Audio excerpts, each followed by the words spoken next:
كان المناسب قافل زاويته بيمسك كورته مفيش مشاكل.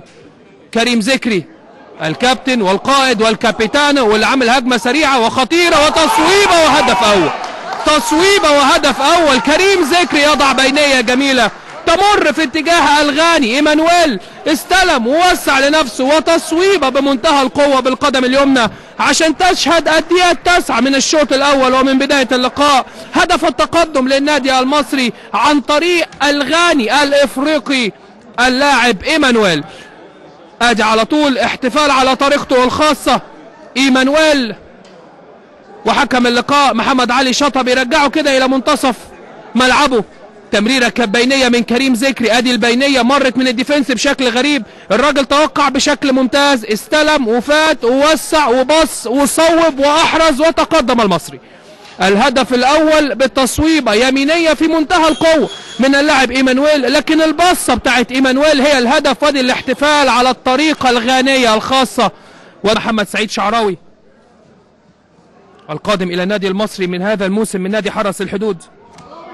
شعراوي خطيره، هدف تاني قريب. شعراوي هدف تاني، هدف تاني، هدف تاني. يا سلام يا شعراوي، يا سلام يا شعراوي. في تاني لمساته، في تاني لمساته في اللقاء. لسه بكتب التغيير، لسه بقول محمد شعراوي نازل على حساب ايمانويل يفاجئ انور سلامه ويفاجئ الجمهور ويفاجئني ويفاجئ الدنيا كلها بهدف تاني للنادي المصري في الدقيقه 44 بعد خطأ دفاعي جديد من مدافعي النادي تليفونات بني سويف. وكالمعتاد شوشه والكوره موجوده، صبر بشكل ممتاز، مر بعنصر القوه من شوشه، نيم مسعود وحطها على شمال مسعود عشان يعلن عن التقدم الثاني للنادي المصري في لقاء اليوم. المصري 2. ودي حتى الراجل بيقول له يا شوشه اجمد شويه، يا شوشه انشف شويه. اول لقطات شعراوي في الشوط الثاني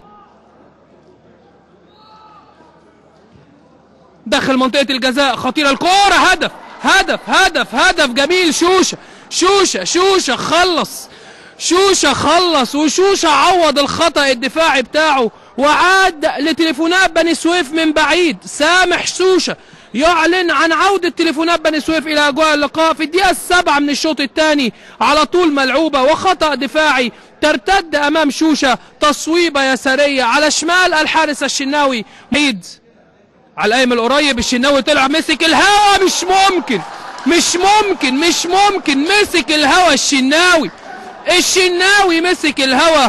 وتليفونات بني سويف يعود بهدف التعادل وحيد بعد عرضية نموذجية. وأشرف اللي بقول عليه أبرز لاعبي التليفونات في لقاء اليوم في الدقيقة 27 هو صاحب الهدف الثاني. أدي عرضية وحيد، مين اللي لمس، مين اللي حط، مين اللي جاب؟ أوه اون جول. خطأ كبير من الشناوي، قلش بقبضة اليد بدل ما يطلعها لقدام حطها داخل مرماه وهدف اون جول.